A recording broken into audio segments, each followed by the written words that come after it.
शुभ संध्या। विपुल जी, आवाज आ रही है? आ हेलो। रही है। हाँ, मैंने हाँ, आ कहा रही मैंने है। थोड़ी मार्केट में हूँ। हाँ, मैं मार्केट में हूँ, ये घर जाने में थोड़ा टाइम लगेगा। आप थोड़ी देर मीटिंग देखिएगा, हाँ। ठीक है ना? हाँ, ठीक है, ठीक है। शुभ संध्या। आज की जूम चर्चा में आप सबका स्वागत है। आज का विषय है हिंसा। उद्यम संख्या 1100 से लेकर 1102 तक इसमें शामिल हैं। आज हम जानेंगे कि हिंसा समाज में, जो हिंसा का जो रूप है, स्वरूप है, वो क्या है, इसकी परिभाषा क्या है, और यह समाज को कैसे प्रभावित करती है। देखिए, हिंसा को अगर पहले हम डिफाइन करते हैं, हिंसा कई प्रकार की होता है। एक मानसिक हिंसा, शारीरिक हिंसा, वाणी से हिंसा। जब हम किसी को अकारण चोट पहुंचाते हैं, ठेस पहुंचाते हैं, तो इसे हम हिंसा कह सकते हैं। हिंसा कोई जरूरी नहीं है कि शारीरिक हो, खून खराबा हो। हम कठोर वाणी के द्वारा भी हम हिंसा कर सकते हैं। हम मानसिक हिंसा भी कर सकते हैं, किसी को मानसिक रूप से परेशान कर। और शारीरिक हिंसा तो है ही। अब बात आती है कि हिंसा जो करते हैं, उनको कुछ बातों का ध्यान रखना चाहिए। जैसे हम जब हिंसा करते हैं, तो इसके लिए कुछ परिस्थितियां हैं, जिन परिस्थितियों में ही हिंसा जायज है। पहला है, जब आपके मौलिक अधिकारों पर आक्रमण हो। जब आपके मौलिक अधिकारों पर आक्रमण हो, तब आप हिंसा कर सकते हैं। मान लिया कि कोई व्यक्ति आप पर जानलेवा हमला करता है, तो आपको पूरा अधिकार है कि आप उसकी जान ले लें।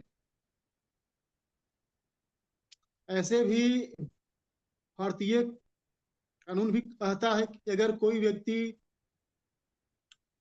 आत्मरक्षा में किसी की हत्या करता है, तो यह अपराध नहीं है। दूसरा है, जब न्याय प्राप्ति का कोई अन्य मार्ग उपलब्ध न हो।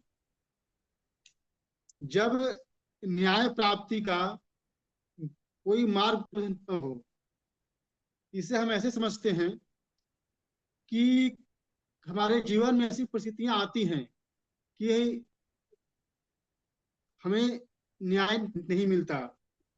हम हर जगह से निराश हो जाते हैं। उस परिस्थिति में हिंसा जायज है।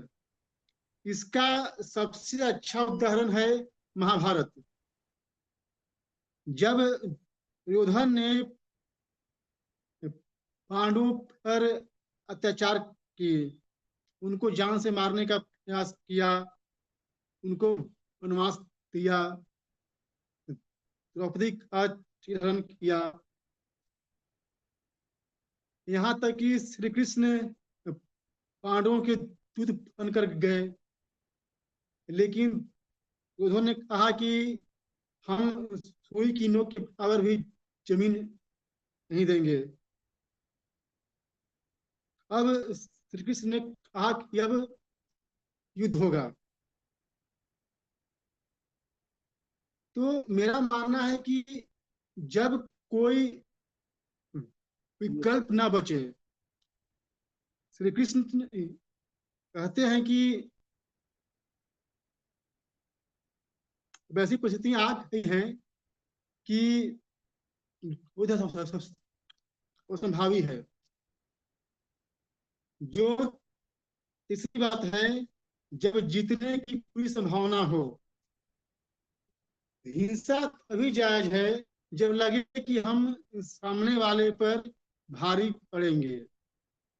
अगर हम पूरी तरह से उस पर भारी पड़ते हैं या हमारे जीतने की संभावना है, तभी हमें हिंसा का सहारा लेना चाहिए।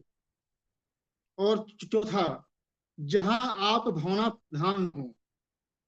जीवन में परिस्थितियां ऐसी आती हैं कि व्यक्ति भावना प्रधान हो जाता है। मान लिया कि किसी से हमारा झगड़ा हुआ, झगड़ा किसी बात पर हुआ, पहले बातचीत हुई, बहस हुई, हाथापाई हुई, लेकिन जब हिंसा होती है तो व्यक्ति का अपनी भावनाओं से नियंत्रण हट जाता है। इसमें यही बात की है, आप हिंसा तभी कीजिए जब आपका अपनी भावनाओं पे पूरा नियंत्रण हो।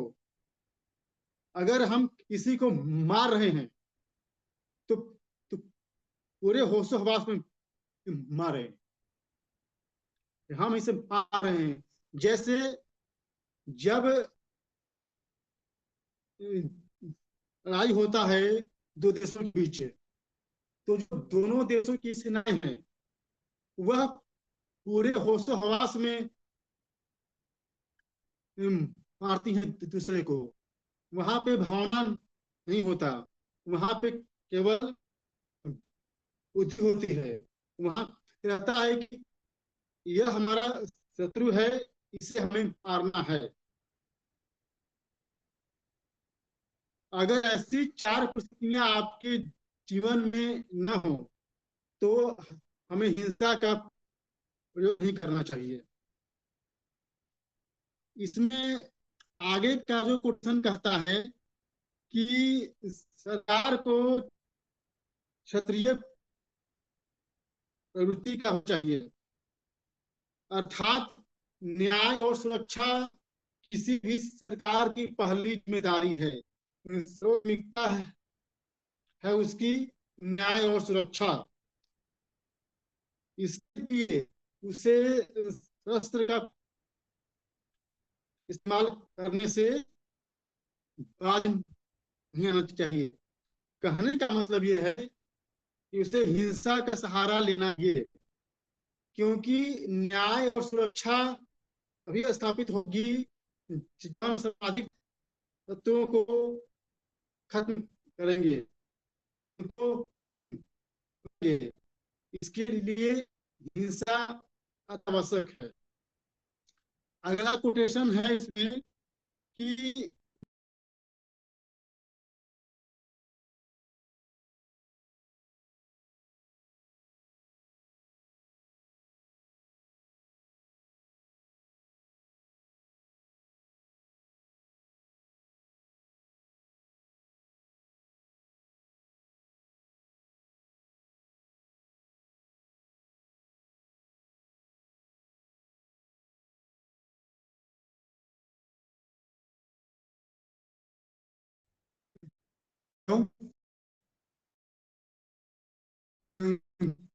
दूसरों हिंसा के लिए हमें उत्साहित नहीं करना चाहिए, क्योंकि यह अच्छी बात नहीं है।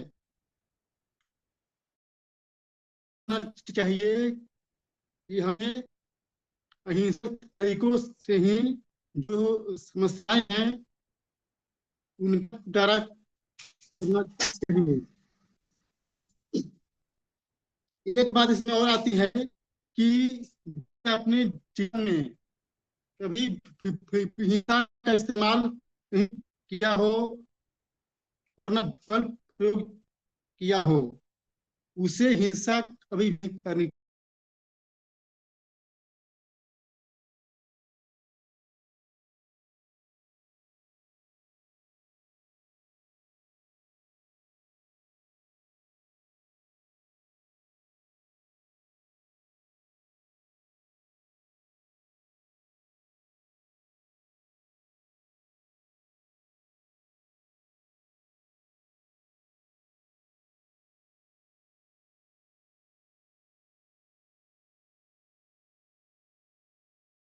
का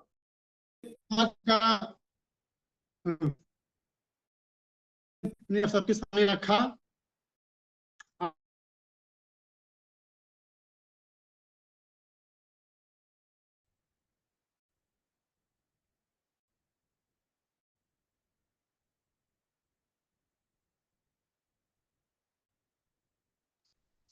विपुल जी, आपकी आवाज नहीं आ रही है। अभी आ रही है? मुझे लग रहा है, हाँ आवाज अब आ रही है। वो क्या है कि नेटवर्क की समस्या आ रही है। जी जी जी। मैंने ठीक है, अपनी तो बात आप रख लोग दी कंटिन्यू। है, आप लोग जी जी जी। बाकी के साथी बताएं। आप थोड़ी देर कंटिन्यू करिएगा।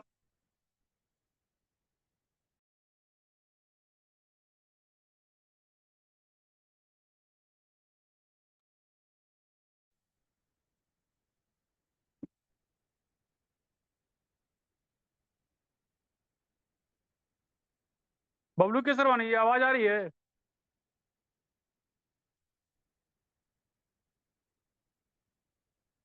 नहीं, इनकी आवाज थोड़ा सा कट रही है, आपकी आवाज तो आ रही हाँ, है। उनकी कट रही है, उनके यहाँ नेटवर्क की थोड़ा समस्या है। वैसे उन्होंने विषय रख दिया है, आप जी हाँ, लोग जी थोड़ा हाँ। कंटिन्यू करिए। मैं ना मार्केट में हूँ, तो आप लोग अपनी बात रखिए, जब तक मैं घर पहुंचूंगा तब तक थोड़ी चर्चा चलती रहेगी। चलिए ठीक है। कोई भी साथी बताएं।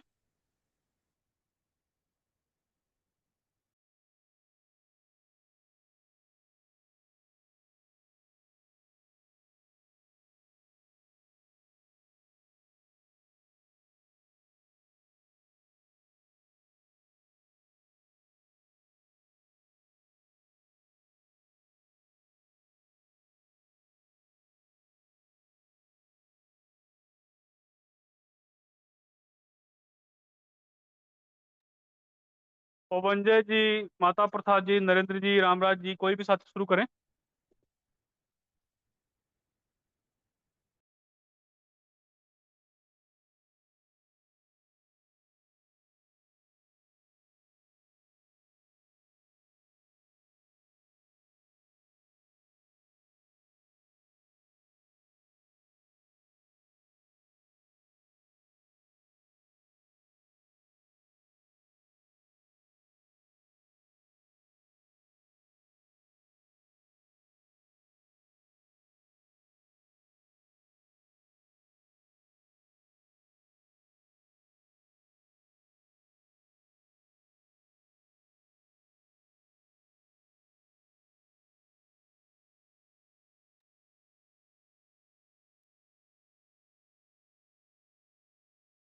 मदन जी या कोई भी साथी बताएं।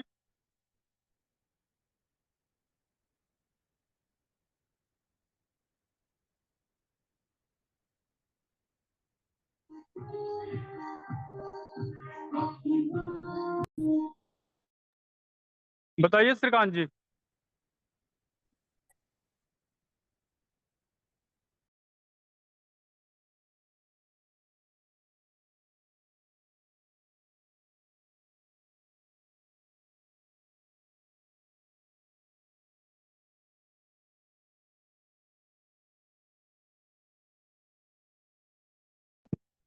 हेलो। जी बताइए नरेंद्र जी। सभी को मेरा नमस्कार। आवाज आ रही है मेरी? जी हेलो। आ रही है, आवाज आ रही है। अच्छा। बल प्रयोग पे मतलब मौलिक अधिकारों का हनन, एक ये पहली लाइन ही है शुरू में। और मैं ये समझता हूँ कि बल प्रयोग जो है, जैसे सत्ता में बैठे हुए सत्ता के अधिकारी करते हैं, तो जिसमें उसमें उनका अधिकार है। और एक तरफ हमारा मौलिक अधिकारों का हनन होता है। जैसे मानो कोई मजदूर संघ है या कोई शिक्षक वर्ग है जो आंदोलन कर रहा, तो वो अपने मौलिक अधिकारों के तहत आंदोलन कर रहा है किसी खास काम के लिए। जैसे मानो किसी का, जैसे ओल्ड पेंशन स्कीम के लिए अभी आंदोलन हो रहा था, या किसान अपने एमएसपी के लिए आंदोलन कर रहा था, तो उनका मौलिक अधिकार है। और उनको अगर वो मौलिक अधिकार के तहत आंदोलन कर रहे हैं तो उसको बलपूर्वक दबाना कहाँ तक सही है, ये जस्टिफाई करते हुए कि सत्ता को ये अधिकार है या शासन को ये अधिकार है कि वो बल प्रयोग कर सकते हैं क्षत्रिय रूप में, है ना। तो ये क्षत्रिय बल प्रयोग वहाँ करना चाहिए जहाँ पे आपको सुरक्षा देनी है ना। आप सुरक्षा की दृष्टि से मानो कोई गलत काम कर रहा है, किसी की जान जाएगी या कोई नुकसान संपत्ति को हो रहा है, तब है। अगर कोई आंदोलन शांतिपूर्वक हो रहा है और वहां पे बल प्रयोग हो रहा तो वो तो उनके अधिकारों का हनन कर रहे हैं हिसाब से बल प्रयोग करके उस आंदोलन को दबाया और कुचला जा रहा, जो कि कई सरकारों में, कई देशों में, हमारे देश में भी हो रहा है, कई अदर देशों में भी होता है कि कई बार क्या होता है आंदोलन जब होते हैं तो उस समय की जो भी प्रेजेंट की सरकार रहती है उनको ये लगता है कि यार ये हमारे खिलाफ में एक नेगेटिविटी बन जाती है और वो कहीं ना कहीं अपनी जिद में होते हैं कि हम तो नहीं देंगे। और वो क्या है, समुदाय, चाहे वो शिक्षक समुदाय हो, चाहे डॉक्टर वाला हो, चाहे वो पुलिस के ही, मतलब जैसे अभी अभी एक आंदोलन चल रहा है, एक सर्विसमैन हो या कोई भी बंदा हो सकता है, वो आंदोलन करते हैं अपने अधिकारों के। तो अधिकारों के लिए अगर आंदोलन हो रहा है तो इसके लिए मुझे लगता है कि मतलब सरकार के लोगों को जल्दी से, जब आंदोलन का बड़ा रूप जैसे ही होता है तो सरकार के लोगों को आना चाहिए, अधिकारियों को, मंत्रियों को, अधिकारी को, अपने सचिवों को आगे भेजना चाहिए कि बात करो। और अधिकारी क्या करते हैं या सचिव जो है वो मिसगाइड करते हैं, या तो मंत्री उनकी बात को भेजते नहीं या वो सुनना नहीं चाहते, और या वो ये सोचते हैं कि अब हमने कर दिया और यही बस होगा, है ना। तो ये चीजें होनी नहीं चाहिए। भाई हमने किसी सरकार को चुना या किसी सरकार, किसी भी देश में किसी भी सरकार को, किसी भी राज्य में किसी सरकार को जनता ने चुना तो वो जनता के काम के लिए चुने गए। अब जनता ही विरोध में है और वो अपने मौलिक अधिकारों के सहारे अपनी डिमांड रख रही है और वो जायज डिमांड है और वो शांतिपूर्वक अगर आंदोलन कर रहे हैं तो उन पे मेरे हिसाब से बल प्रयोग होना, या मेरे मेरे ख्याल में किसी के भी दृष्टिकोण में ये सही नहीं होना चाहिए जब तक वो हिंसा का सहारा नहीं लेते, कहीं आगजनी नहीं करते, कहीं तोड़ फोड़ नहीं करते। तो और अभी तो क्या है, अभी तो जल्दी में हाल में या पहले की भी उसमें दौर में भी देखा गया है कि अगर शांतिपूर्वक स्टूडेंट वो कर रहा है तो किसी का सिर फोड़ दिया, किसी का हाथ तोड़ दिया। और कोई भी, अगर वो डॉक्टर भी कर रहे हैं, नेट वाले केस में देख लो, कई डॉक्टर कर रहे थे और इससे पहले भी कई जगह ओपीएस के केस में देख लो और किसान आंदोलन में देख लो क्या हालत कर दी थी देश में, कीले ठोक दिया। मतलब शांतिपूर्वक अगर कोई आंदोलन कर रहा तो आप कीले क्यों ठोकवा रहे हो, है ना।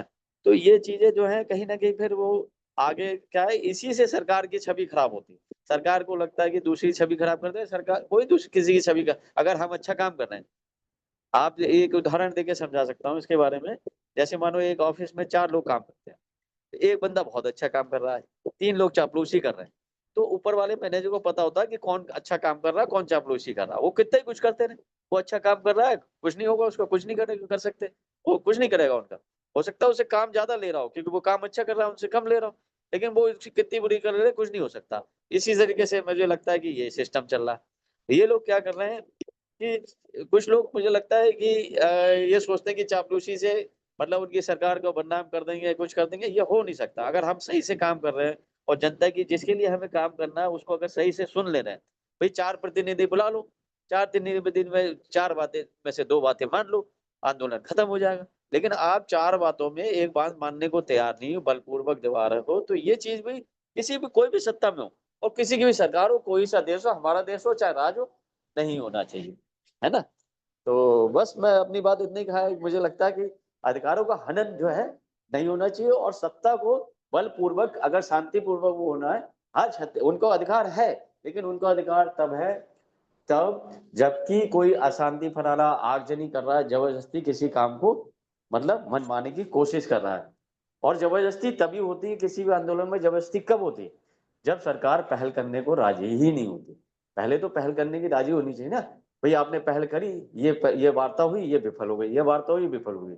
अब वार्ता हमने तो सही बात रखी, लेकिन लोग समझने को तैयार नहीं, वो आंदोलन कर रहे हैं, इसका मतलब वो आंदोलन कहीं से प्रायोजित है, तब आप लाठीचार्ज कर सकते हो। लेकिन आप खाली पहले लाठीचार्ज कर दो फिर ये कहो कि ये प्रायोजित था, तो आपने तो वार्ता ही नहीं करी, है ना। और वार्ता के बिना लाठीचार्ज है, वो गलत है, वो होना भी नहीं चाहिए किसी पे भी। क्योंकि समुदाय में मानो कहीं पे भी अगर प्रोटेस्ट हो रहा है, वो हम और आपके बीच के ही लोग हैं, हम लोग तो आम जनता है, हमें तो नेताओं से कोई मतलब नहीं, है ना।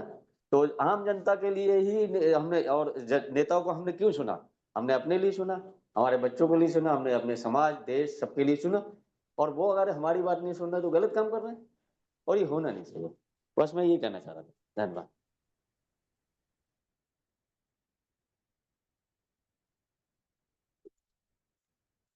हेलो। हेलो। हाँ, बोलिए। हेलो।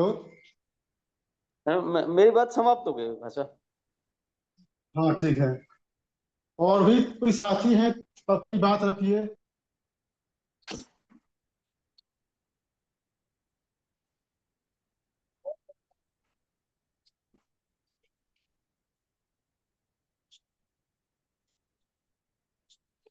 और भी साथी अपनी बात रख सकते हैं।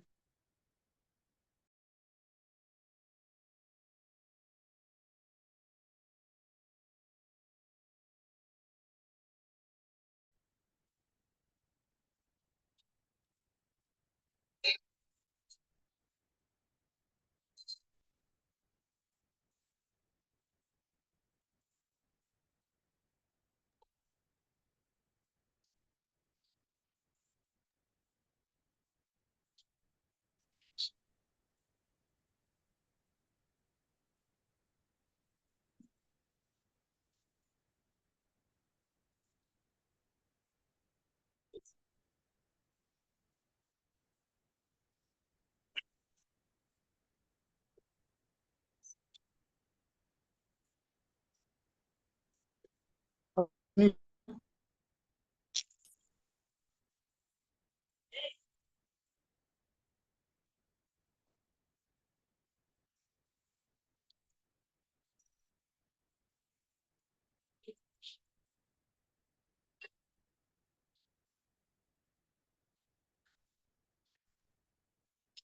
अन्य साथी बताएं।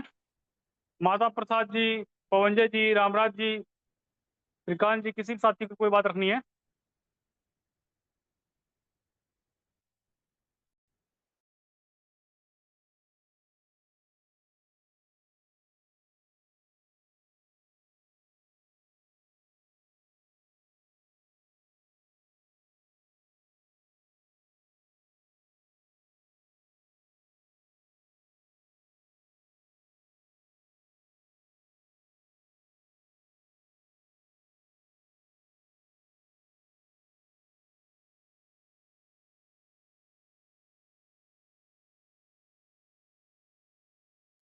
चलिए, मैं थोड़ा सा तीसरे बिंदु पर अपनी बात रख दे रहा हूँ।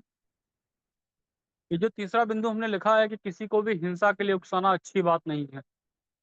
अभी जितने भी आंदोलन खड़े किए जाते हैं, या कुछ समय पहले आपने लोगों ने वो एक घटना देखी होगी। कुछ लोग जो है वो संसद में जो है वो घुस गए और उन्होंने वहां पर जो है हुड़दंग मचाने की कोशिश की। और उन्होंने तर्क क्या दिया? तर्क ये दिया कि हम भगत सिंह से प्रेरित हैं। मैं विचार करता हूँ कि जब हम लोकतंत्र में हैं, जहाँ हमारे मौलिक अधिकार हैं, जहाँ पर न्यायालय का अधिकार है, जहाँ वोट देने का अधिकार है, जहाँ पर जो है हमको जस्टिस के लिए राइट्स मिले हुए हैं, अलग अलग इकाइयाँ है और तानाशाही की व्यवस्था नहीं है, आखिर वहाँ हिंसा की क्या आवश्यकता पड़ जाती है? परसों हम लोगों की साथियों के साथ चर्चा चल रही थी, तो हम लोगों ने ये बात भी वहाँ रखी थी कि लोकतांत्रिक व्यवस्था में किसी भी प्रकार के आंदोलन की कोई अनुमति नहीं होनी चाहिए। आखिर आंदोलन की आवश्यकता क्या है? जब आपके पास सरकार बदलने का और अपना वोटिंग राइट्स हैं, तो अगर आप किसी बात से सहमत नहीं हैं, तो आप वहाँ सरकार को बदल दीजिए, या तो फिर आप अपनी एक नई व्यवस्था खड़ी खड़ी करिए, वर्तमान व्यवस्था में सुधार करिए। लेकिन हिंसा का सहारा लोकतंत्र में लेना या फिर किसी भी प्रकार का अराजकता फैलाना, ये बिल्कुल भी ठीक नहीं है। मुझे ऐसा लगता है कि जब हम वर्ण व्यवस्था की भी बात करते हैं, तो वर्ण व्यवस्था में भी अगर हम देखें तो जो क्षत्रिय है, क्षत्रिय भी जो है वह केवल सुरक्षा और न्याय के दृष्टिकोण से हिंसा करता है। और उसके लिए वो आवश्यक है, क्योंकि अगर वो नहीं करेगा तो फिर उसका अस्तित्व जो है उसके अस्तित्व का कोई कोई मतलब है नहीं। तो ऐसे में क्षत्रिय की तो आवश्यकता है, और क्षत्रिय भावना प्रधान नहीं होना चाहिए। वहाँ उस परिस्थिति में उसके लिए हिंसा आवश्यक है। लेकिन जो बाकी के वर्ण हिंसा करते हैं उसे सामाजिक हिंसा कहते हैं। भारत की जो संस्कृति है, हमारी जो हिंदू संस्कृति है, वहाँ तो ऐसा दिखाई नहीं देता है, लेकिन जो इस्लामिक संस्कृति है या सिखों की संस्कृति है, वहाँ पर सामाजिक हिंसा की अनुमति जो है वो दी गई है। धीरे धीरे मुझे सिखिज्म में तो सुधार दिखाई देता है, लेकिन इस्लाम की व्यवस्था में अभी भी सामाजिक हिंसा की अनुमति है। ये कोई आदर्श व्यवस्था नहीं है। लोकतंत्र में केवल तंत्र के पास ही यह अधिकार होने चाहिए और इसी के लिए उसे शस्त्र प्रदान किए हैं। तो ऐसी परिस्थिति में अगर समाज हिंसा करता है या हिंसा का समर्थन करता है या किसी को उकसाता है, प्रेरित करता है, तो ये सारी की सारी जो बातें हैं वह सामाजिक ढांचे के लिए, लोकतांत्रिक व्यवस्था के लिए एक खतरा है और अराजकता फैलाने का सिर्फ और सिर्फ एक प्रयास कहा जा सकता है। भारत में आपको कोई कम्युनिस्ट नेता भी दिखाई देंगे जो नक्सलियों का समर्थन करते हैं। इसी प्रकार से आपको कई ऐसे इस्लामिस्ट दिखाई देंगे जो डायरेक्ट हिंसा का समर्थन करते हैं। तो हम लोगों को जब लोकतांत्रिक व्यवस्था की बात करते हैं या फिर लोक स्वराज्य की बात कर रहे हैं, तो वहां पर इस प्रकार के लोगों का नियंत्रण रखना जो है वह राज्य का दायित्व है। अर्थात जो हिंसा फैलाए, अराजकता फैलाए, उसके साथ बल प्रयोग करने की आवश्यकता पड़े तो बल प्रयोग करे और जितना सख्ती से निपटा जा सकता है उतने सख्ती से निपटे जाए। तो मैंने अपनी बात रख दी है। मैं मार्केट में हूं तो इससे ज्यादा मैं बात रख नहीं पाऊंगा। आप लोग जो है चर्चा को कंटिन्यू करिए। कोई भी साथी बताएं। मंगला प्रसाद जी कुछ कहना चाह रहे थे। हाँ, और जी बताइए आदरणीय। ठीक है। नमो नमः, धन्यवाद। बल प्रयोग होना चाहिए, लेकिन यह सरकार के द्वारा, जो आधिकारिक व्यक्ति के उसके द्वारा बल प्रयोग होते रहना जो है कि न्याय और संविधान का जो है कि स्थापना के लिए महत्वपूर्ण होता है। लेकिन जब आधिकारिक व्यक्तियों के तरफ से भी बल प्रयोग के विरुद्ध में जब हिंसा होती है तो यह लोकतंत्र के लिए बहुत ही घातक होता है, क्योंकि राजशाही व्यवस्था है नहीं और फिर भी इसके विरुद्ध हिंसा का प्रयोग होता है। जहां तक है, हमने सरकार का जो चुनाव किए हैं और सरकार के विरुद्ध जो हिंसा होती है यह समझ में नहीं आता है। हम सरकार से अपनी बात को मांग कर सकते हैं और हमारे पास वोट देने का राइट है। हम उसके लिए जनमत भी तैयार कर सकते हैं और वह कोई भी सरकार जो है कि हमेशा के लिए नहीं है, चाहे कोई भी सरकार हो। कांग्रेस ने लंबे समय तक शासन किया, लेकिन फिर भी वह जो है कि रही नहीं आज सत्ता में। आज कोई और सत्ता में है। तो आज भाजपा है तो भाजपा के बाद भी कोई अन्य सत्ता लाई जा सकती है, ऐसी बात नहीं है। लेकिन अब यह बहुत बड़ा विकृति है और बहुत बड़ा संतोष का कारण है समाज में। यह असंतोष दिन पर दिन बढ़ता जाता है। मैं समझता हूँ किसी भी प्रकार से जो है कि लोकतंत्र के विरुद्ध, जो लोकतांत्रिक सरकार उसके विरुद्ध हिंसा नहीं होनी चाहिए। हमें इस बात पर जो है कि चर्चा करनी चाहिए, विमर्श करना चाहिए कि व्यवस्था में और क्या बदलाव और सुधार संभव है जिसके कारण जो है कि जनता को अधिक से अधिक लाभ मिले। हम इसकी चर्चा कर सकते हैं या इसके लिए मांग कर सकते हैं। लेकिन कुछ ऐसी घटनाएं हैं जो कि नहीं कहा जा सकता जो है कि उसके लिए कि हम न्याय पर भरोसा नहीं कर पाते हैं और हिंसा के डर की वजह से कुछ कानून भी बन जाते हैं। ऐसे 2-3 कानून ऐसे बने हैं जो हिंसा के डर की वजह से बने हैं। एक तो वर्शिप एक्ट जो लागू किया है, वह संवैधानिक निर्णयों को प्रभावित करने के लिए वह लागू किया गया है। न्यायिक निर्णयों को, न्यायिक निर्णय संभवतः वस्तुस्थिति पर ही होते हैं, चाहे लंबे समय के बाद हो, लेकिन हो गए तो वस्तुस्थिति पर ही। लेकिन उस निर्णय को प्रभावित करने के लिए जो है कि वार्षिक एक्ट लागू किया गया। और इसी तरह एक और कानून लागू किया गया। न्यायालय ने जो वस्तुस्थिति को समझते हुए SC/ST एक्ट को निरस्त किया गया। लेकिन उसके विरुद्ध जो हिंसा फैलाई गई है, उसके डर से जो है कि उसको रद्द किया गया। ऐसे ही जो है कि किसान बिल के विरुद्ध जो है कि जो कानून बना था, और हमारे ख्याल से जब लोकतांत्रिक सरकार है, सरकारें फिर जो है कानून को बदल सकती हैं, उसमें सुधार कर सकती हैं, वह स्थिति अनुसार फिर से परिवर्तन हो सकता है। लेकिन हिंसा के द्वारा जो है कि उसको, उस कानून को रद्द किया गया है। तो एक प्रकार से यह जो है कि वर्ग संघर्ष हो गया। अब यहाँ पर यह हो गया कि जो है कि एक वर्ग दूसरे वर्ग के विरुद्ध अब खड़ा होकर के जो है कि अपनी जो है कि बात कर सकता है, और अपने हित में जो है कि कानून बनवाने के लिए वह संघर्ष कर सकता है।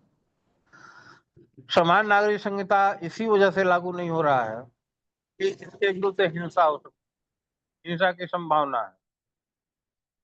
धारा 370 और अग्निवीर जो है कि योजना, धारा 370 निरस्त कर दी गई, अग्निवीर योजना लागू की गई, लेकिन दोनों के तरफ जो है कि हिंसा का बहुत बड़ा जो है कि आडंबर खड़ा किया गया।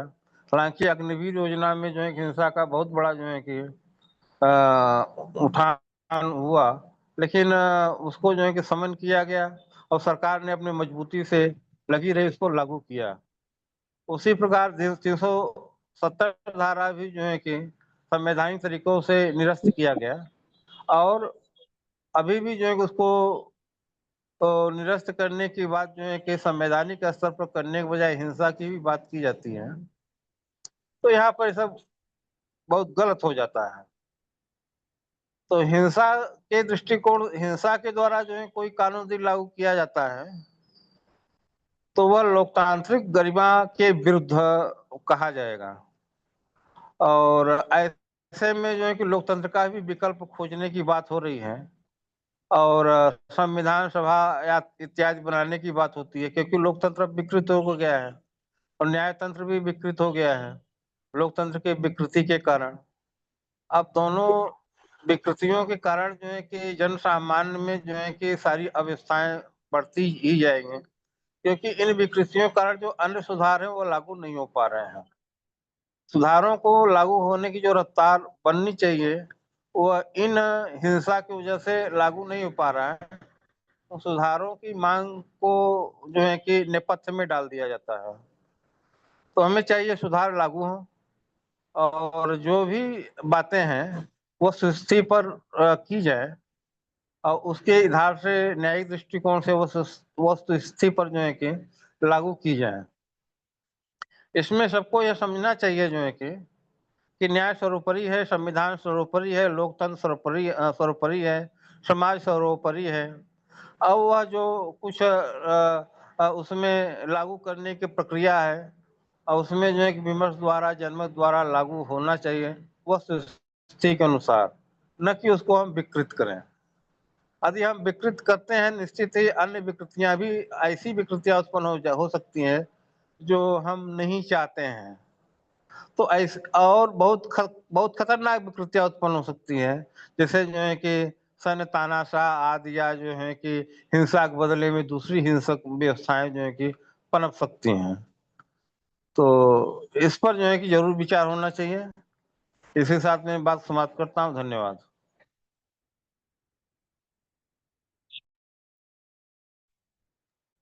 और आप साथियों सभी बात बंधुओं को नमस्कार। बल प्रयोग का सहारा लेने के पूर्व 4 बातें अवश्य ध्यान रखें। जब आपके मौलिक अधिकारों पर आक्रमण हो, जब न्याय प्राप्त करने का कोई अन्य मार्ग उपलब्ध ना हो, जब जीतने की पूरी संभावना हो, जहां आप भावना प्रधान ना हो, यदि ये चारों स्थितियां ना हो तो बल प्रयोग नहीं करना चाहिए। बल का प्रयोग इंसान तब करता है जब उसकी बुद्धि जो है काम नहीं करे। जब तक इंसान की बुद्धि काम करती रहती है तब तक बल प्रयोग करने की कोई आवश्यकता रहती नहीं, क्योंकि इंसान एक ऐसी इकाई है जो विश्व के प्रत्येक धारा के लोगों से जुड़ा हुआ है। सारे इंसान ब्रह्मांड के एक ही हैं। राष्ट्र और स्थान के नाम पर वो अलग अलग बटे हुए हैं, धर्म और जाति के नाम से वह अलग अलग हैं, पर वही एक ही हैं। उन्हें बल प्रयोग करने की कोई आवश्यकता है नहीं। बल प्रयोग करने के लिए यदि आपको राजा बनना हो, और अब तो राजा बनने के लिए भी बल की आवश्यकता नहीं है। ऐसी नीति आ गई है लोकतंत्र में कि समाज को दो वर्गों में बांटकर आप सत्ता प्राप्त कर सकते हो। बस आपको समाज को बांटने का स्मार्ट तरीका आना चाहिए, या फिर कोई एक ऐसी समस्या समाज में बनाई जाए। जैसे राम मंदिर था, इसको बहुत दिन तक बनाया गया, चिढ़ाया गया, बिना मतलब का इसको मुद्दा बना दिया गया कि इसके लिए पूरे हिंदू समाज को एकत्रित होना पड़ा। इसके लिए सत्ता प्राप्त हुई उन लोगों को, तब जाके जो है वे इस बात को दिए। इसी तरीके से अब आने वाले समय में जातिगत द्वेष को बढ़ावा दिया जाएगा। जब तक एकदम से अमानवीय स्थिति नहीं आ जाएगी तब तक उस पे जो है वोट नहीं होगा। अभी समर, बैकवर्ड, दलित आपस में लड़ नहीं रहे हैं। जब ये आपस में लड़ने लगे अधिकारों को लेकर, दलित कहे मुझे मुझे मेरा हिस्सा चाहिए, बैकवर्ड से लड़े, बैकवर्ड सवर्ण से लड़े, और वो स्थिति जब तक नहीं आ रही है तब तक इस पे जो है खूब काम हो रहा है, खूब बातें हो रही हैं। और ये सत्ता प्राप्त करने की बातें हैं, इनसे समाज का कोई लेना देना है नहीं।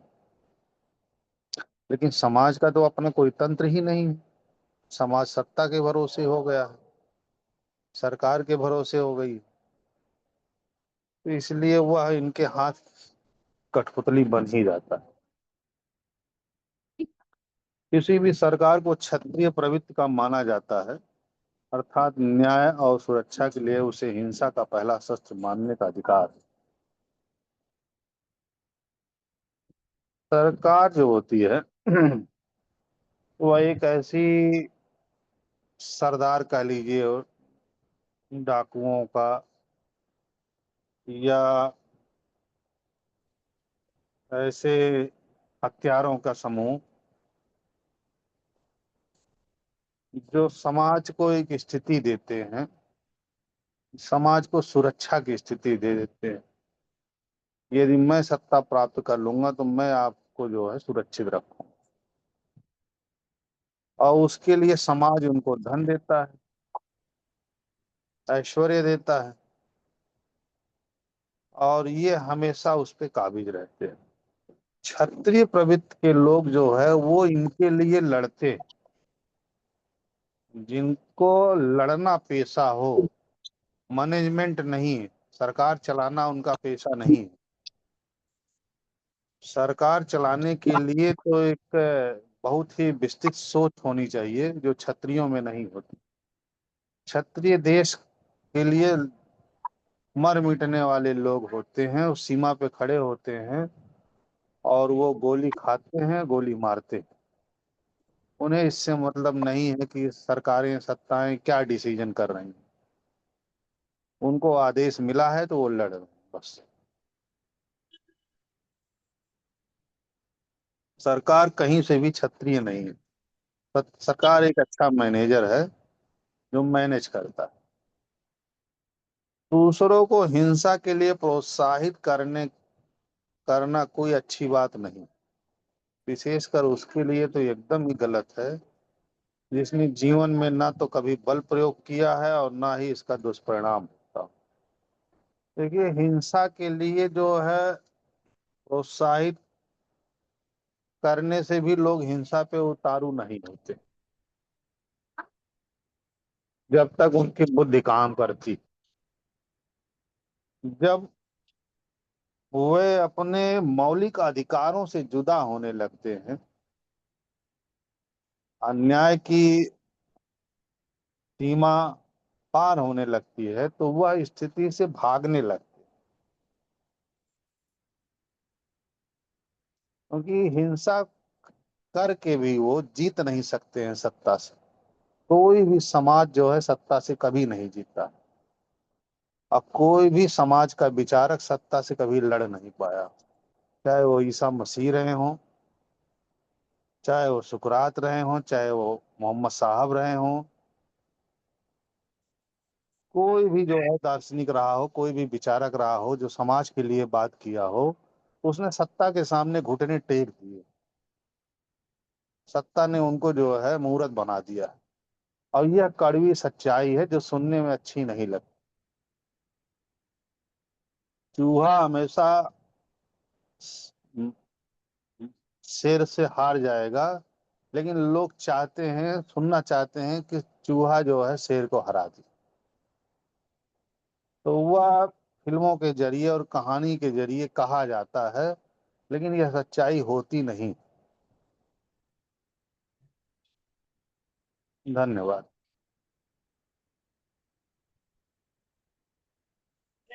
नमस्ते सभी साथियों के लिए। किसी भी देश में मतलब कोई भी शासन यदि मतलब क्षत्रिय प्रवृत्ति जो है अगर नहीं रखेगा कोई भी सत्ता किसी भी देश में, तो उसका शासन देश में चलेगा ही नहीं। क्योंकि कुछ जनता मतलब उपद्रव करने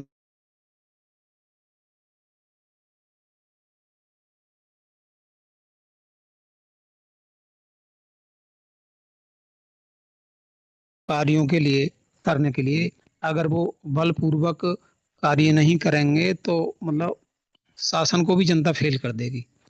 इसलिए अ, सरकार के अंदर मतलब एक क्षत्रियता का भाव होना जरूरी है। यदि हमारे जो चाहे वो फौज हो या पुलिस हो, जो भी फोर्स है देश की, अगर वो अपने अंदर क्षत्रियता का भाव नहीं रखती है, बल शक्ति अगर नहीं रखती है, तो वो उनको सफलता नहीं मिलेगी। अच्छा, अंतिम जो मतलब पॉइंट है तीसरा, जैसे कोई भी व्यक्ति है अगर उस मतलब उसको उकसाना मतलब उसको उकसाना किसी मतलब लड़ाई के लिए झगड़े के लिए, तो वो ठीक नहीं रहता। क्योंकि अ, अगर हम किसी को मतलब उसको प्रोत्साहित करते हैं कि वहाँ झगड़ा हो रहा है, लड़ाई चल रही है, तू भी शामिल हो जा, या तू भी झगड़, कहीं हिंदू मुस्लिम का आंदोलन चल रहा है, तू भी लड़ाई कर, तो इसलिए मतलब किसी को मतलब उकसाना वो ठीक नहीं रहता। क्योंकि जिस व्यक्ति ने अगर कहीं लड़ाई झगड़ा ना किया हो, अगर वो शामिल हो जाए उस लड़ाई में, तो वो उसे सफलता तो मिलेगी नहीं। सफलता तो वही व्यक्ति पा सकता है जो युद्ध को लड़ाई को करना जानता हो। उस तभी वो सफल हो सकता है। और जिसने कभी लड़ाई लड़ी ही ना हो, कभी युद्ध में ही शामिल ना हुआ हो, तो वो सफल भी नहीं होगा। और ऐसे मतलब व्यक्ति अगर कोई व्यक्ति मतलब धार्मिक प्रवृत्ति का है या उसके अंदर भावना नहीं है, युद्ध की क्षत्रियता की भावना नहीं है, तो ऐसे व्यक्ति को कभी भी जो है लड़ाई झगड़े के लिए उकसाना नहीं चाहिए। बस इतना ही बोलूँगा।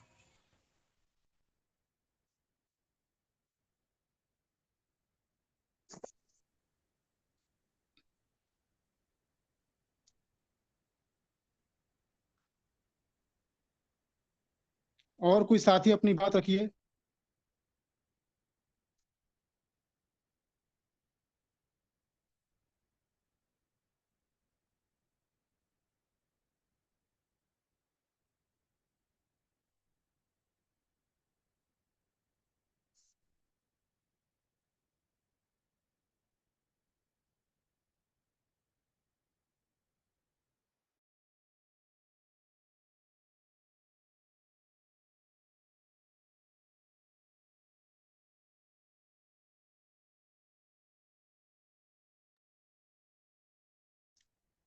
साथी अपनी बात रख।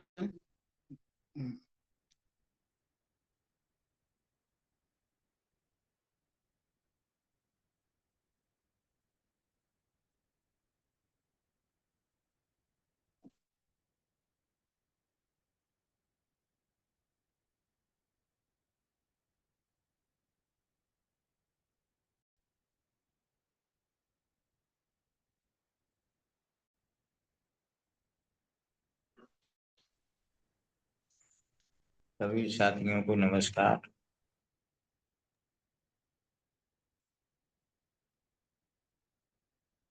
क्योंकि आज मेरा नेटवर्क ठीक से काम नहीं कर रहा है और अगर आवाज ना आए तो कोई दूसरा साथी अपनी बात रख सकता है। आवाज आ रही ना भैया जी? हाँ, हाँ जी। देखिए, बल का प्रयोग आज के समय में अमूमन कोई नहीं करना चाहता, क्योंकि बल का प्रयोग किसी भी समस्या का समाधान है नहीं। समस्या होती है, उसको संवाद के द्वारा ही सुलझाया जाता है। चाहे तो हमारा पारिवारिक मामला हो या सामाजिक मामला हो, क्योंकि समस्याएं तीन ही चीजों को लेकर के होती हैं। या तो जमीन को लेकर के होती है, या जोरू को लेकर के होती है, या धन संपत्ति को लेकर के होती है। तीनों समस्याएं व्यक्तिगत होते हुए भी ये समाज की समस्याएं हैं और समाज ही इनका निदान कर सकता है, क्योंकि शासन के पास व्यवस्थाएं हैं लेकिन वो अनावश्यक रूप से समाज के मामलों में हस्तक्षेप करता है तो मामला और बिगड़ता है। क्योंकि जो शासन है वो समस्याओं का समाधान कम और उलझन ज्यादा पैदा करता है। जब व्यक्ति उस जाल में फंस जाता है तो आखिरकार उसे रास्ता एक समझौते का ही दिखाई देता है और अंत में वो भले ही प्रशासन की मदद से समझौता हो, संवाद होता है और कहाँ किसका दोष है, वही पंचायत वाली बात वहां भी आती है। क्योंकि आजकल मंगलवार को एक कलेक्टर के द्वारा हर मंगलवार को जन सुनवाई होती है और वो जन सुनवाई उसी पंचायत का रूप है जो हमारे समाज में हमारे समाज का एक अभिन्न अंग हुआ करती थी। उसी का एक बदला हुआ रूप ही जन सुनवाई है। बात यह है कि अब पंचायत का मुखिया कलेक्टर होता है और पहले पंचायत का मुखिया गांव में से पंचायत इकट्ठी होती थी, उस समय बनाया जाता था। जो भी प्रबुद्ध व्यक्ति होता था और वो दोनों पक्षों की बात सुनता था। आज वही चीज है जन सुनवाई में कि जितने भी विवाद हैं, जैसा भी विवाद हो, कलेक्टर के सामने पेश होता है, व्यक्ति अपनी फरियाद करता है, उससे संबंधित जो समस्या होती है किसी विभाग की है तो उस विभाग के कर्मचारी को, जिस कर्मचारी के, उस कर्मचारी को बुलाया जाता है, बात सुनी जाती है और जो फरियादी होता है उसको यथासंभव संतुष्टि प्रदान करने लायक न्याय दिया जाता है या देने का आश्वासन दे दिया जाता है और वो समस्या का समाधान भी हो जाता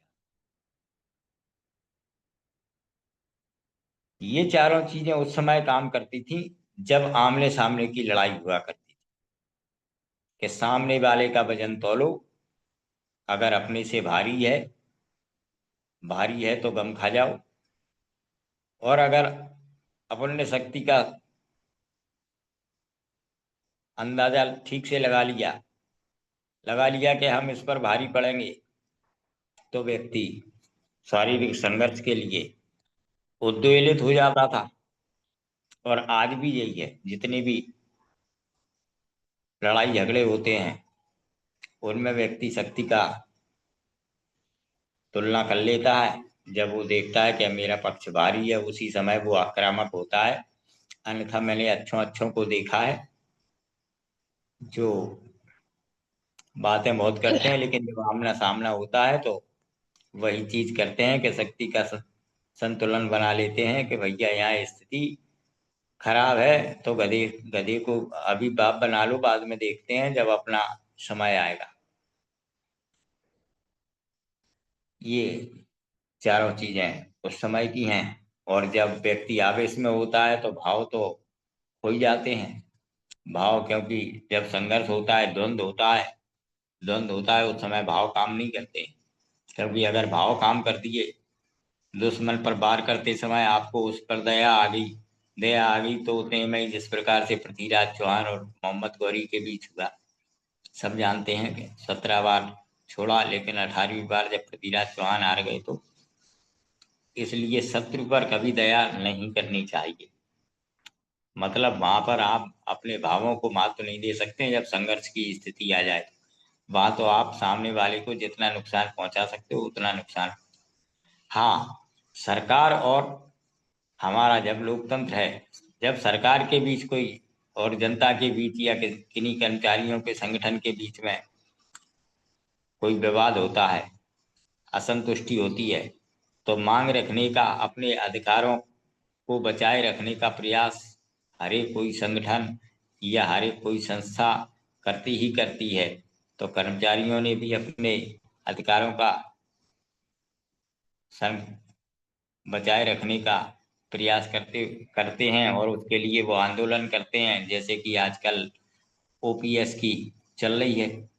भाई सरकार जब 5 साल के विधायक को, जो 5 साल विधायक रहा, 5 साल सांसद रहा, उसको पेंशन पुरानी स्कीम के तहत दे सकती है, तो वही कर्मचारियों को जो 40 साल कर रहा है, सेवाएं दे रहा है, राष्ट्र की सेवा कर रहा है, उसको क्यों नहीं? तो ये बात सुनना चाहिए, क्योंकि ये देखते हुए अन्याय लग रहा है। या तो सांसदों विधायकों की, उनकी भी हटा दो आप, उनकी भी, क्योंकि वो उनकी तो कोई एम्प्लॉय तो है नहीं, वो तो सेवा भाव से ही गए हैं। और सेवा भाव में जब तक रहें तब तक ठीक है, लेकिन सेवा के बाहर हो गए तो आपका, चूंकि आपके और भी काम रहते हैं। तो ये यहाँ स्थिति कर्मचारियों की और सरकार के वर्सेस ये स्थिति अलग होती है। अब आती है विधायिका की और न्यायपालिका की, दोनों का उनका भी संघर्ष है। अब वहां वो कहाँ बल प्रयोग कर ले, क्योंकि एक न्याय देने वाला है, दूसरा मैनेजमेंट करने वाला है। आजकल रस्साकसी चल रही है और पूरा खींचतान संविधान के लिए। आखिरकार यहाँ अपने जो नियोक्ता है इन दोनों का, और नियोक्ता है समाज। तो समाज को जब तक सशक्त नहीं बनाया जाएगा, अर्थात समाज का तंत्र विकसित नहीं किया जाएगा कि समाज पहले अपनी व्यवस्थाएं ठीक तरीके से बना ले और वो अपने जितनी भी नियोजन किया है, उसने जिन भी कर्मचारियों को नियुक्ति दी है या सेवादारों को, विधायक हैं, जज हैं, इन सब पर अगर उसका नियंत्रण नहीं रहेगा तो अव्यवस्थाएं फैलती ही रहेंगी। इसलिए लोकतंत्र तो अव्यवस्थाओं का अड्डा होता है। तो और आज हमारा भारत बना हुआ है अड्डा। कुछ लोग हैं जो दिशा दिखाना चाहते, विचारक हैं, लेकिन उन विचारकों की अपने स्वहित की पूर्ति के लिए कौन मानने वाला है? क्योंकि अगर समाज के हितों की रक्षा करते हैं तो हमारे स्वयं के हितों का क्या होगा? हमारे आज के विद्वान तो यही सोच रहे हैं। तो वो तो जैसा सत्ता करती है, सत्ता के चापलूस बन करके, क्योंकि सत्ता से उनको अपने हितों की रक्षा करवानी है और लाभ उठाना है। सत्ता की विलासतापूर्ण जीवन जीने की आदत पड़ गई है, उसके लिए लोग काम करते हैं। दूसरा बिंदु है, किसी भी सरकार को क्षत्रिय प्रवृत्ति का माना जाता है। सरकार जब मैनेजर है तो वो क्षत्रिय है कहाँ? क्षत्रिय के काम दूसरे होते हैं। क्षत्रिय का काम है जो हमारी नियमावली का उल्लंघन करेगा, जो राज्य की नियमावली बनी है, अगर उसका कोई उल्लंघन करता है तो उसको दंडित करना, ये क्षत्रियों का काम है। या मान लो हमारी संप्रभुता पर कोई चोट करता है, आंच पहुंचाता है, हमारे ऊपर आक्रमण करता है, उसका प्रति उत्तर देना हमारा क्षत्रियों का काम है। बाद बाकी देश के अंदर का काम मैनेजर का है, मैनेजर की टीम का है, उसको करना चाहिए। जहां कोई नियमों का उल्लंघन कर रहा है, वहां जो मैनेजमेंट है वो छत्री को निर्देश दे, छत्री उसका पालन करेगा और करवाएगा। इस प्रकार से देश की व्यवस्था सुचारू चलती है और समाज भी व्यवस्थित रहता है। क्योंकि समाज में कुछ असामाजिक तत्व होते हैं, उन असामाजिक तत्वों को नियंत्रित करने के लिए ही हमारे क्षत्रिय वर्ग का निर्माण हुआ है। क्योंकि मैनेजर लोग तो चिन्हित कर सकता है, पहचान कर सकता है कि फलां व्यक्ति उद्दंड है, असामाजिक कार्यों में लिप्त है, तो उसकी व्यवहार शैली को दंडित करके उसको नियंत्रित किया जा सकता है, वो छत्री करवा सकता है। क्योंकि उसका प्रतिकार वो असामाजिक व्यक्ति नहीं कर सकता, क्योंकि उसमें इतनी क्षमता नहीं।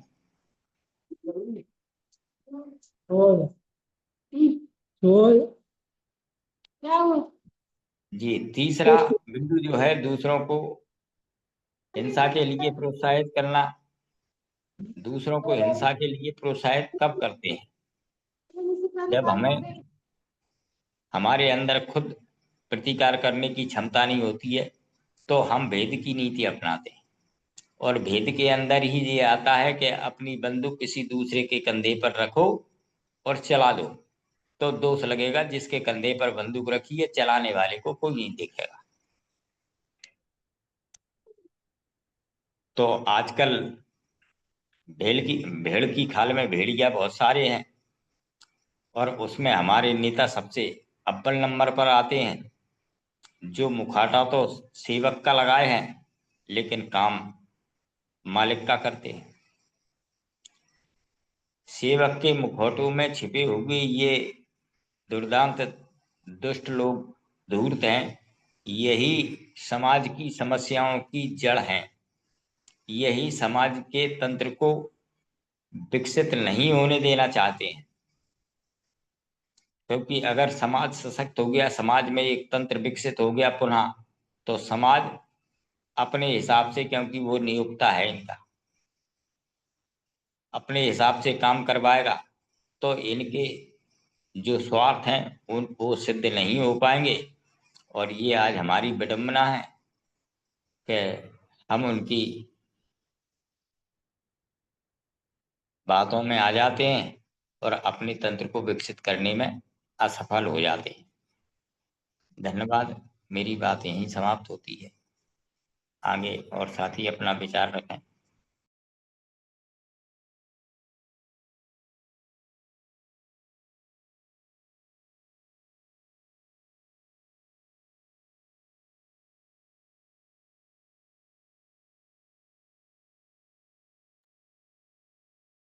आचार्य जी आप तो रखिए, ये विषय बहुत अच्छा विषय है आज का।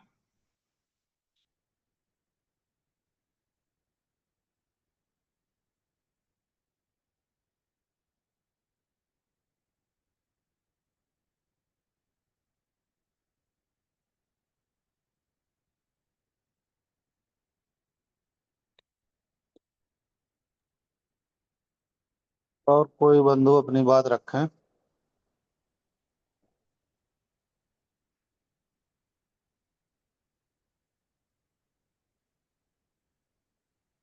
आचार्य जी सुन रहे हैं क्या? आदरणीय कोई बात रखें, क्योंकि आज तो कम लोग हैं। ज्ञानेंद्र जी आप ही रखें।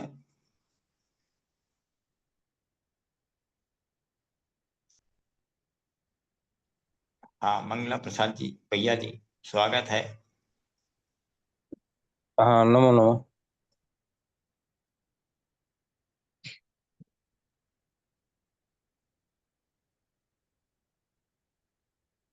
बल प्रयोग जो आजकल हो रहा है सरकार के विरुद्ध, उसमें अपने हितों की चिंता लोगों की ज्यादा है। और अपने हितों की चिंता क्या है? हम अपने जाति के नेता के हित की चिंता ज्यादा करते हैं, अपने हित की चिंता नहीं करते हैं। हमें अपने हित की चिंता करनी चाहिए। अपने हित की चिंता तब करना सार्थक होगा जब हम अपने हितों के लिए व्यवस्था में कुछ अपना सही व्यवस्था की तरफ हम मांग करें।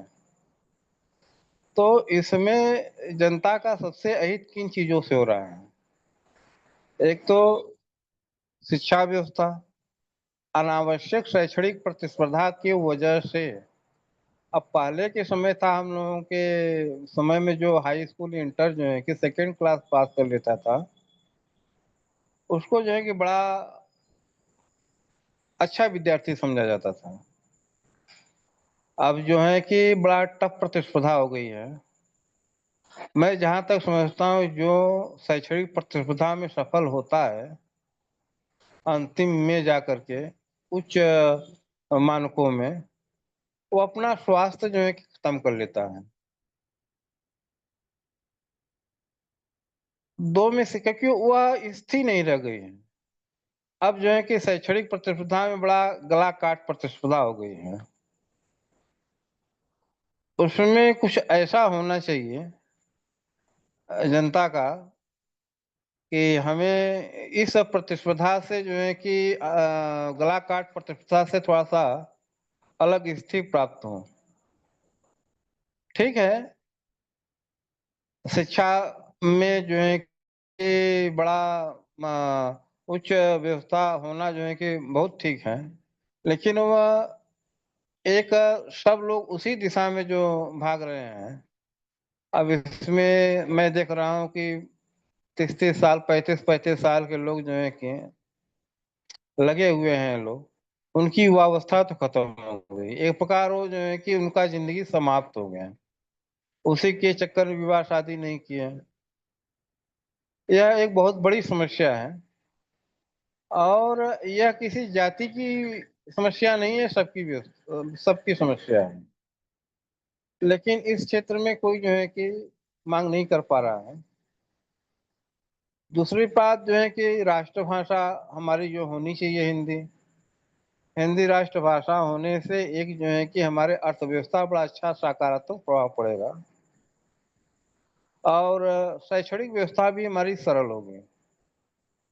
अन्य बहुत सी चीजें हैं, हम संगठित स्तर पर काम करने की जो है कि प्रक्रिया को जो है कि व्यवस्था से मांग करें, और लोगों के जीविकोपार्जन के क्षेत्र में जो है कि प्रगति हो सके, और बड़ी बड़ी कंपनियों से भी उनकी प्रतिस्पर्धा बनी रहे, वो खत्म न हो जाए। आज सरकार ने जो है कि जीएसटी पर टैक्स कम कर दिया है। अब जीएसटी पर टैक्स कम होने से जनहित कितना होगा, ये अलग बात है, लेकिन कुछ स्थितियों में इसका आम जो है कि पूंजीपति आम व्यापारियों के लिए नुकसानदेह है, क्योंकि 20 लाख तक की जीएसटी मुक्त थी। जब उनके ऊपर से टैक्स हटाया गया तो उन लोगों को नुकसान हो गया जो मीडियम स्तर पर काम करने वाले हैं, क्योंकि टैक्स कम हुआ तो कारपोरेट कंपनियों का जो है प्रोडक्ट सस्ता हो गया, और जो कम पूंजी में काम कर रहे हैं उनके लिए सामने प्रतिस्पर्धा और बड़ी हो गई, क्योंकि उनके जो है कि हाथ से बनाना है या छोटे संसाधन में काम कराना है, छोटी मोटी मशीनों से काम लेकर के जो है कि अपना प्रोडक्ट माल व्यापार में दे रहे थे। तो 20 लाख की 20 लाख के अंदर के व्यापार वालों को जो है कि यह सब नहीं था। छोटे मोटे जो है कि जो लाख 2 लाख रुपया महीने के टर्नओवर करने वाले हैं, अपना छोटा मोटा कारखाना डाल के कोई काम कर रहे हैं, तो उनको यह फायदा होता था कि चलिए कंपनियों पर जो है कि ज्यादा टैक्स है तो हमारा प्रोडक्ट सस्ता होता था, और ब्रांड नहीं है, हम अपना माल जो है सस्ता दे करके बेच लेते थे। अब जो है कि अब टैक्स जैसे कम होगा तो निश्चित ही जो है कि अब उनका उत्पाद उनके सापेक्ष उतना सस्ता नहीं रहेगा। तो हमें सरकारें जो है क्या कर रही हैं, लेकिन वो तो जो है कि अपने हिसाब से काम करती हैं, लेकिन क्या जनता अपने हितों के लिए जागरूक है? तो हमें देखते हैं कि अपने हितों के लिए बिल्कुल जागरूक नहीं है, दूसरे के हितों पर चोट पहुंचाने के लिए जरूर जो है कि आक्रोशित रहती हैं। अब दूसरे के हितों पर चोट पहुंचाने के लिए समाज को जो है कि वर्गीकृत किया गया है, भाई चलिए इन लोगों के हितों पर चोट पहुंचाना है तो हम जो है कि हम उन लोगों को संगठित करके उनके हितों पर चोट पहुंचा सकते हैं।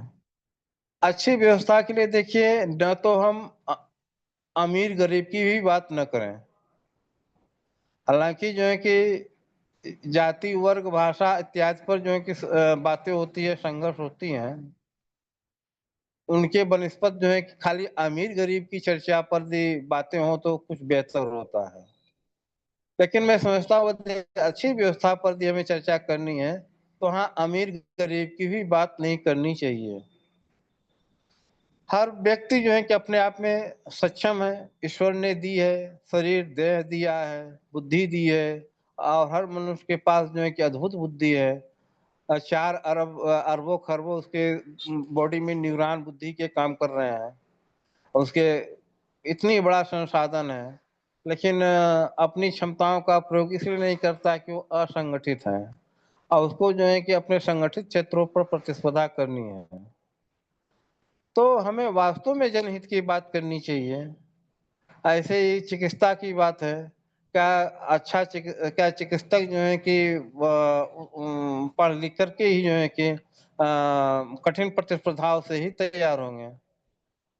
तो पहले जो चिकित्सक होते थे, चिकित्सक के जो है कि जो अंडर में काम करने वाले जूनियर चिकित्सक होते थे, वो भी जो है लंबे समय के बाद जो है कि चिकित्सक कार्य कर सकते थे।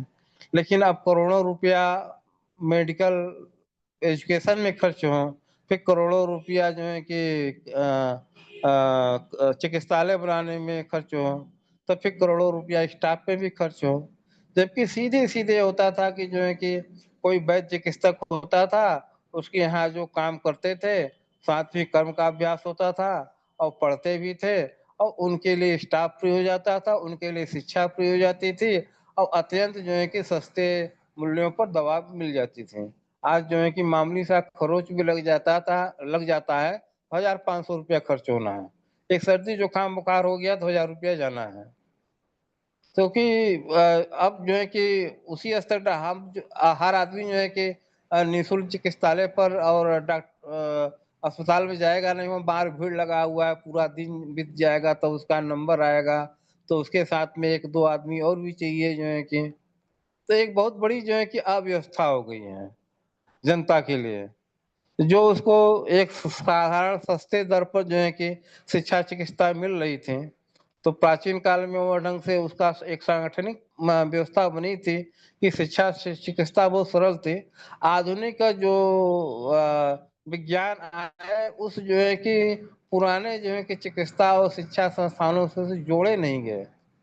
जोड़े इसलिए नहीं गए क्योंकि जनता में अपने हितों के प्रति जागरूकता नहीं थी। और जनता जो है कि वह यह ढंग से काम करती थी कि जो है कि हम बस गला काट प्रतिस्पर्धा में जो है कि पीछे जाए। तो आज जो है कि जनता जो है गला काट प्रतिस्पर्धा में पीछे जा रही है। और भविष्य आगे चल करके जो रोबोटिक प्रणाली और सुपर कंप्यूटर प्रणाली में नैनो टेक्नोलॉजी में आने वाली है, और जहाँ रोबोट ही सारे काम कर सकते हैं, जनता के लिए कोई काम ही नहीं रहेगा। और एक आदमी जो है कि अपने स्थान पर आधुनिक यंत्रों के द्वारा और क्वांटम कंप्यूटरिंग के द्वारा हर चीज का जो है कि मैनेजमेंट कर लेगा। उसके लिए आदमी की जरूरत नहीं पड़ेगी, या बहुत कम ऐसे व्यक्ति की जरूरत पड़ेगी। बस वह सरकार को और सैन्य को अपना मदद देगा, और जो है कि वहां से जो है कि तो आगे वाली जो व्यवस्था देख रही है, जो यदि जनहित को लिए जागरूक नहीं रहे, लोकतंत्र भी समाप्त हो जाएगा। और उद्योगपति जो है कि अपना हित का संबंध जो है सीधे सैन्य तंत्र से स्थापित कर लेंगे, और सैन्य तंत्र की डिमांड करेंगे कि वो अपना जो है कि शासन स्थापित करे, जनता को कुछ लें। और सैन्य और उद्योगपति और सैन्य तंत्र मिलकर के सारी व्यवस्था, क्योंकि सैन्य सैन्य तंत्र को पैसा चाहिए, उद्योगपति उतना पैसा दे देगा कि आप हमारी सुरक्षा करिए, हम अपनी जो है कि व्यवस्था चलाएंगे। हम जो है रोबोटिक माध्यम से और क्वांटम कंप्यूटर तकनीक के माध्यम से हम अपना जो है कि सारी व्यवस्था बना लेंगे, आप खाली सुरक्षा दीजिए। और तो उसमें जनता को उसमें कुछ कर नहीं सकती है। तो, लोकतंत्र है, हम अपनी बात कर सकते हैं। लोकतंत्र के लोकतांत्रिक सरकार के विरुद्ध हम प्रदर्शन कर सकते हैं, हिंसा कर सकते हैं, ये तो है। लेकिन हम जो है कि जब सैन्य व्यवस्था होगी, उसके विरुद्ध हम न कोई हिंसा कर सकते हैं, न तो कोई प्रदर्शन कर सकते हैं, सीधे गोली मार दी जाएगी। मैं बता रहा हूँ। और ऐसा जो है कुछ देशों में हो रहा है। और जहाँ पर आज जो है कि उद्योगपति और सैन्य और राजशाही एक हो गई है, वहाँ पर किसी का कल बल छल नहीं लग रहा है। चाहे सऊदी अरब हो, चाहे संयुक्त अरब अमीरात हो, चाहे जो है कि उत्तर कोरिया हो, चाहे चीन हो, वहाँ पर जनता जो है कि एक उनके अंडर में काम करने वाली, ढंग से जो है कि मैनेजमेंट करने वाली जो है व्यवस्था बन गई है। वो जनता को किस ढंग से जो है कि इस्तेमाल करें, यह उनके ऊपर निर्भर रख कर दिया गया है। यदि जो है कि वो लोग वैश्विक प्रतिस्पर्धा में आना चाहते हैं, तो अपनी जनता का हर तरह से शोषण कर सकते हैं। उनको जो है कि उनको भी एक रोबोट बना देंगे, या उनको जो है बस यही जो है कि यदि ज़रूरत पड़ेगी जो है कि, तो आज ह्यूमन जो है कि अंग का भी व्यापार कर सकते हैं, जैसे कोरिया कर रहा है। उत्तर कोरिया क्या कर रहा है, अपनी सेना जो है भेज दिया जो है कि रूस के पास। आज रूस जो है उसकी सेना का इस्तेमाल कर रहा है। सऊदी अरब पाकिस्तान से जो है कि सैन्य व्यवस्था की डिमांड कर रही है। माने सेना भी खरीदे जाने लगे। ऐसी व्यवस्था अब जो है कि बनती जा रही है। हमें जो जागरूक होना चाहिए अपने हितों के लिए। अपने हितों के लिए तब तक जागरूक नहीं हो पाएंगे, अपने हितों पर तब तक जो है कि हम कार्य नहीं कर पाएंगे, जब तक हम जो है कि सारे वर्गवाद, चाहे वह अमीर का हो, चाहे गरीब का हो, चाहे जो सवर्ण हो, चाहे अवर्ण हो, चाहे जो है कि अल्पसंख्यक हो या बहुसंख्यक, सारी बातें को, यहाँ तक भाषा को, क्षेत्र को, सारी बातों को जो है कि भूल करके सिर्फ जनता अपने हित के चिंतन विमर्श करे, उसके लिए आगे बढ़े। उसके लिए आगे तभी बढ़ सकता है जब जनता जो है कि समान नागरिक संहिता और जो है कि अन्य जो विसंगति भरे जो कानून है उनको समाप्त करके एक जो है कि व्यवस्था को और लोकतंत्र को बल देने के लिए काम न करें। हमें जागरूक होना चाहिए। इसी के साथ अपनी बात समाप्त करता हूँ। धन्यवाद। और आप लोग भाई साहब कुछ लोग बोलिए। और भी साथी अपनी बात रखिए।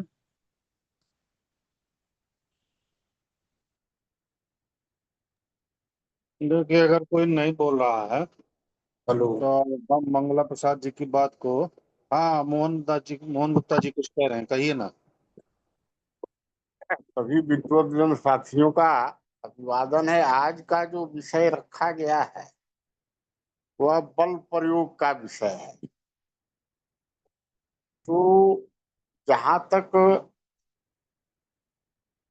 चाहे व्यक्ति हो, संगठन हो, राष्ट्र हो, तो अगर जहां पर बल प्रयोग का या हिंसा करने का या किसी से लड़ने झगड़ने का जो समस्या सामने आता है, तो वो कब आता है, कब व्यक्ति को इसको करना चाहिए, इसके लिए तैयार होना चाहिए कि नहीं करना चाहिए, तो जब हम देखते हैं कि जब हमारा मूल अधिकार है, जब मूल अधिकार में हमारी स्वतंत्रता पर कोई चोट पहुंचाता है, हमारे मूल अधिकार की सुरक्षा करने का गारंटी जो है या उसकी किसी प्रकार से कोई जो है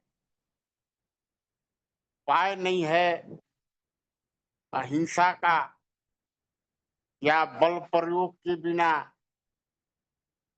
तब जो है अगर हमारी कोई स्वतंत्रता पर दखल अंदाजी करता है, हमारी स्वतंत्रता को कोई हनन करता है, तब हम बल का प्रयोग कर सकते हैं। दूसरी चीज है कि हमारी कोई निजी मामला है,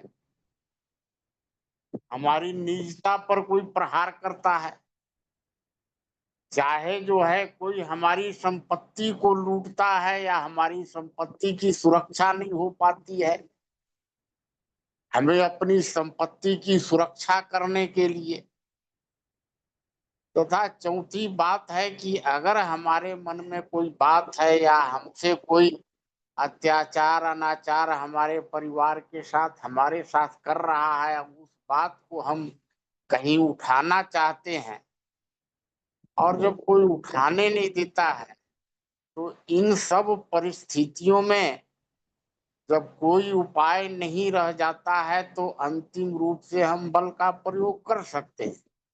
लेकिन जो तंत्र है, जो सरकार है, जब हम उसको बल प्रयोग करने का और दंड देने का पूरा जो है ताकत दिए हुए हैं, तो हमारी सुरक्षा करे, उसकी जिम्मेवारी है, उत्तरदायित्व है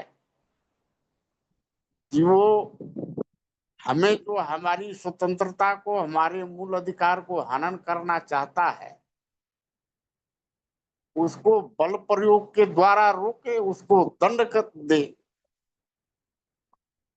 अगर वो नहीं देता है तब नहीं हमारी सुरक्षा करने में सक्षम होता है, तब हमें कुछ उपाय सोचना पड़ेगा। अब दूसरी बात ये है कि हम बल प्रयोग कहाँ करें।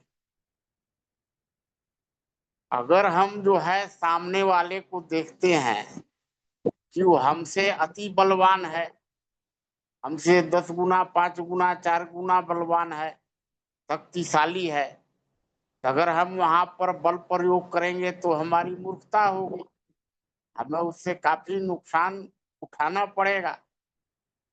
दूसरी बात है कि अगर हम कहीं भावना प्रधान व्यक्ति हैं और हमने किसी के साथ लड़ाई झगड़ा नहीं किया है, हिंसा नहीं किया है, बल प्रयोग नहीं किया है, तो भी हमें सावधान और समझदारी से काम लेना चाहिए, क्योंकि उसका दुष्परिणाम जो है हम नहीं जानते हैं, हम उसको कभी भविष्य में भुगता नहीं है, उसका हमको अनुभव नहीं है।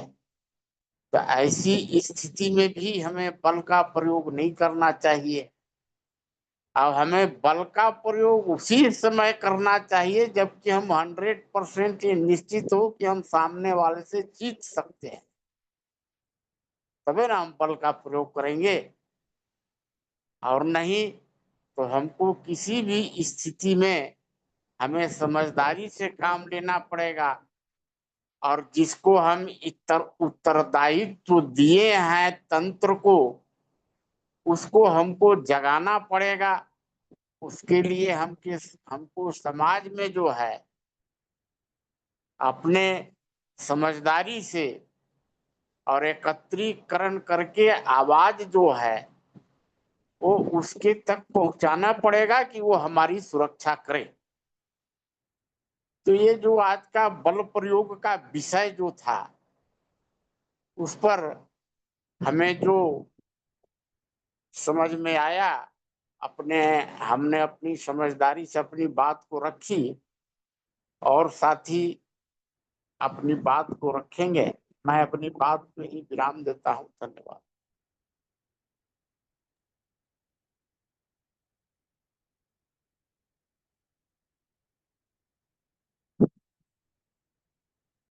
और साथ ही अपनी बात रखें।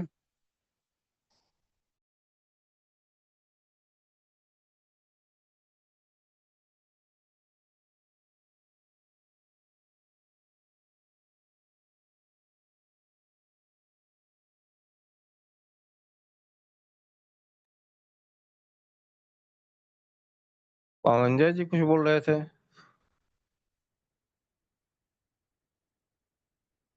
कुछ बोला?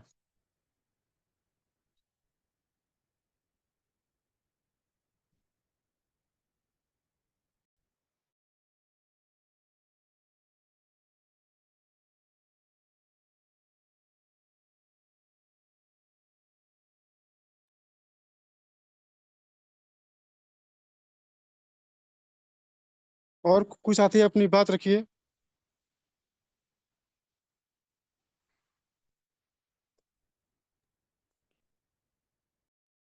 शायद अब किसी की कोई बात है नहीं।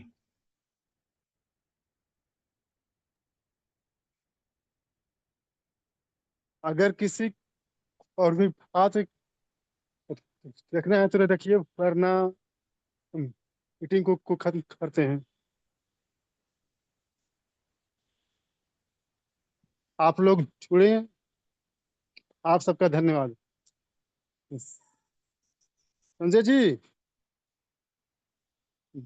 मीटिंग ऑफ कर दीजिए।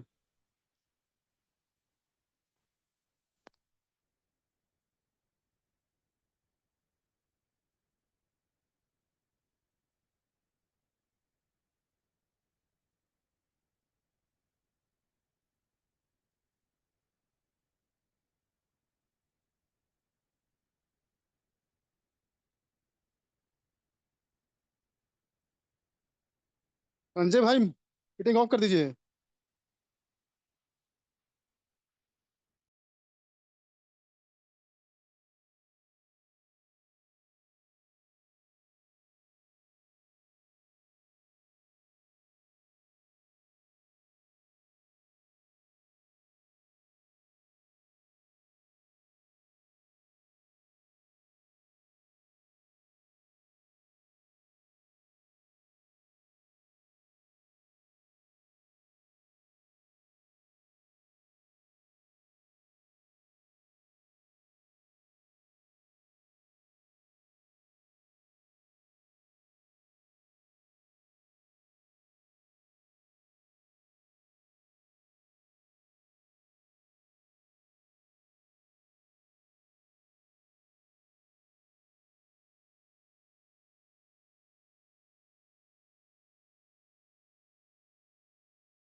मीटिंग को बंद करना होगा तो बताइएगा।